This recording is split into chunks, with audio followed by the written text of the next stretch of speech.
Have you ever wondered if it's even possible to quit porn if you have a high sex drive? Well, the short answer is yes, it is possible. But you will have to use some creative strategies in order to pull that off. So in this video, I'm going to share 8 tips from a guy who was very addicted, and on top of that, he had a very high libido, but he still managed to cross the 90-day milestone. Scandinavian Bob here, hi. Yeah, I'm a real voice and person behind this video who has been involved in the porn addiction community for 13 years now and helped more than 1,000 guys quit for good. So if you're getting tired of all these fake AI videos out there, consider subscribing. Alright, so before we start, let me just say that I found this guy's story last week when I was surfing on Reddit success stories. And I just thought his tips were so helpful, so I thought, hey, let me share these with my subscribers. Okay, and so here starts his story. Quote, I realized how hard this really was. I would constantly fail every 14 to 18 days. I made it once to 26 days. And then the new year was coming and everyone was asking what my New Year's resolution was going to be. I didn't tell anyone, of course, but I knew I had to think of all the ways that I was sabotaging myself in the goals I wanted to complete. So I deleted my original Reddit account and stepped as far away from the word I knew by heart, the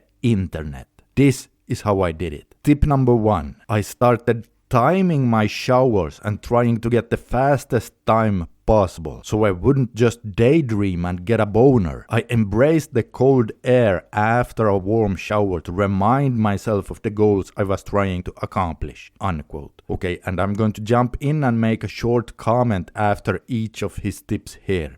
I love that creativity there. Now for me personally, showers were never a trigger, but if they are for you, then this is a phenomenal way of breaking the trigger associated with the shower. By the way, and just as a side here, one funny thing is that a few years back I actually brought a clock into my shower, but this was not to time myself to try to get a faster time, but for me it was the exact opposite. When I took cold showers, I timed myself trying to endure the pain and trying to make my showers longer and longer. But today, of course, I almost never go about 3 to 5 minutes, which in my opinion would be unnecessary. You don't have to do that. And as tip number 2, he says, I limited my internet usage. I set up an internet blocker to only let me on during hours when someone was home. I had my best friend password protected for me, so I had no control. And for some reason, I became very productive. I only checked email and stayed the hell away from Yahoo's waste of news feed. Unquote. Yes, I 100% agree with this. If you are both addicted to porn and have a high sex drive, you absolutely need to limit the time you spend online, especially in the first part of your reboot. And even if you are just addicted without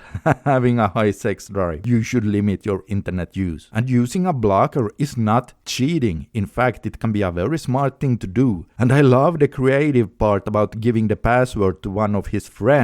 Now, there are many types of blockers out there. For example, I myself use a blocker called Freedom. And by the way, I'm not sponsored by them, but I use it to prevent myself from watching YouTube, war news and things like that during the hours I'm supposed to be working. And with Freedom, you don't even need a password, but you can put the setting to locked mode, which will prevent you from uninstalling it or changing settings during a session. And of course, you can create time-bound sessions as a schedule as well, which is great. As tip number 3, he says, quote, I purposely made my desk into a standing desk. Being comfortable never did me any good, unquote. Again, I love this. Not only is comfort an invite for you to relapse, but just by changing something physical around your relapsing environment, it can help to break the association. Plus, standing is generally more healthy than sitting for a long time anyway, so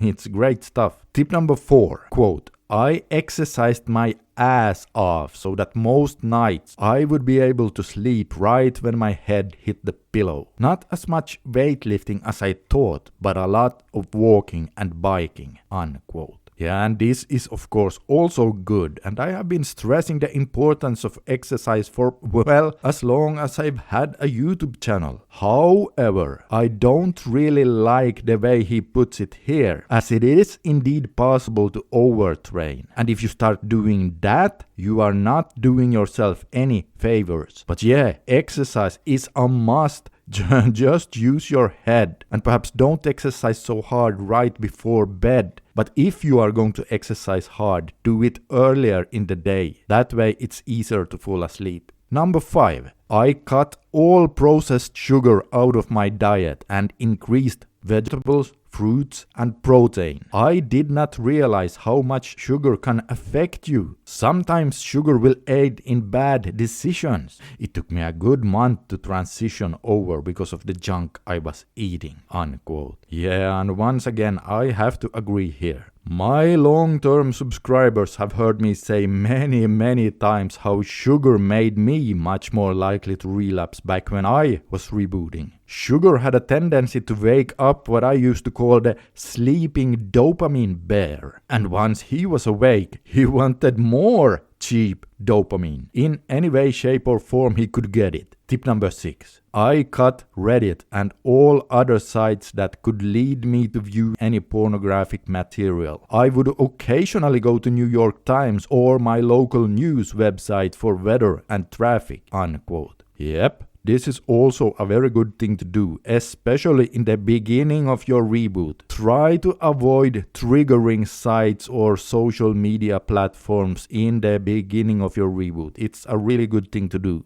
Number 7. I read books to help me with expanding my mind. I tried my best to stay away from as much electronics as I could. Unquote. Yeah, I did this one too back when I was rebooting, and it really did help in several ways. It's also such a good contrast to scrolling shorts and training your brain to lose focus every 3 to 5 seconds or so. Shorts are horrible for you. And of course, I still read books today, even though I'm recovered. But it's especially useful during your reboot. Tip number 8. I limited TV consumption to only funny shows I could watch through Hulu. I cut my cable too, saved some money since healthy food is so much more expensive. This is not an easy journey. Battling the sexual desire, your brain, your body is the hardest thing I've ever done. I've had sleepless nights. I've had arguments out loud with myself. I've had some of the worst days I've imagined, but it's been worth it. One of the many things I've learned in this process: when you cheat in life, you might get ahead. But when you cheat on your character, you're only cheating yourself. Unquote. Yeah, and so there ends his story. Yes, and the line he wrote there is worth sitting with, not just today, but well, for the rest of your life. When you cheat in life, you might get ahead, but when you cheat on your character,